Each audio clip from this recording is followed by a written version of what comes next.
திமுக மாநாடுனால ஒரு சிறப்பு தான், ஒரு மிகப்பெரிய பிரம்மாண்டம் தான். அதுவும் திருச்சினா எங்கள் முதன்மை செயலாளர் மாண்புமிகு அமைச்சர் நேரு அவர்கள் ஏற்பாடு நடக்குதுனால அதுக்கு இந்த பிரம்மாண்டத்திற்கு அளவே இருக்காமல் போகும். ஒவ்வொரு முறையும் எங்கள் முதலமைச்சர் சொல்கிற மாதிரி நாங்கள் வைக்கிற ரெக்கார்டெல்லாம் நாங்களே தான் பீட் பண்ணுவோன்ற மாதிரி இந்த மாநாடும் இதுவரை நாங்கள் நடத்திய மாநாடுகளோட ரெக்கார்டை பிரேக் பண்ணுவோம். நிச்சயமாக எல்லா ஏற்பாடுகளும் மிக சிறப்பான ஏற்பாடுகள். வரப்போக எல்லா ஏற்பாடுகளையும் அங்கே வரவங்களுக்கும் இங்கேருந்து பத்திரமா வீடு போய் சேர்றதுக்கும் வண்டி ஏற்பாடு வரைக்கும் நம்ம மாவட்ட செயலாளர் நம்ம பொறுப்பு அமைச்சர்கள் எல்லாம் செய்திருக்கிறார்கள். அவர்களுக்கு வண்டியிலே வரும்போதே சாப்பிட்றதுக்கு உணவும் குடிதண்ணீர் எல்லா ஏற்பாடுகளும் அவங்க செஞ்சுருக்காங்க.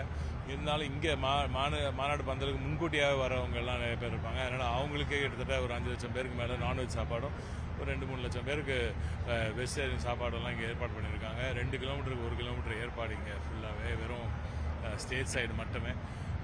அதற்கு பிறகு 200 ஏக்கர் ஒட்டுமொத்தமாக இங்கே மக்கள் வந்து குவியும் அந்த இடம்.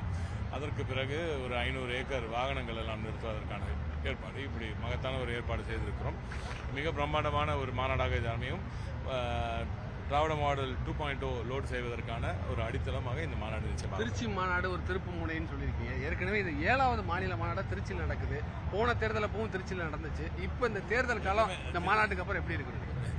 அதான் நாங்கள் எப்பவுமே வந்து மாநாடு வந்து திருப்புமுனையாக அமையும். அதற்கு முன்பாகவே ஒரு மகத்தான வெற்றியை உறுதி செய்துவிட்டு இங்கே வருவது இது வந்து ஒரு சிறப்பான ஒரு விடயமாக இந்த மாநாட்டை பொறுத்தவரைகள் நாங்கள் பார்க்கிறோம்.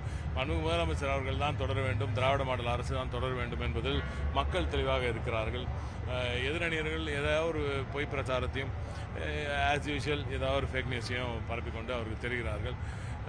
மக்களிடையே கொண்டு போய் இந்த மைக்கை நீட்டிங்கன்னா அவங்க உடனடியாக சொல்வார்கள் யார் முதலமைச்சர் ஆக வேண்டும் என்ற ஒரே கேள்விக்கு ஒற்றை நபர் தான் மு.க.ஸ்டாலின் எனும் இந்த மாமனிதர் மட்டும்தான் ஆள வேண்டும். அவரால் தான் தமிழ்நாட்டுக்கு அடுத்த கட்ட வளர்ச்சி உறுதி செய்யப்படும் என்பதில் மக்கள் மிக தெளிவாக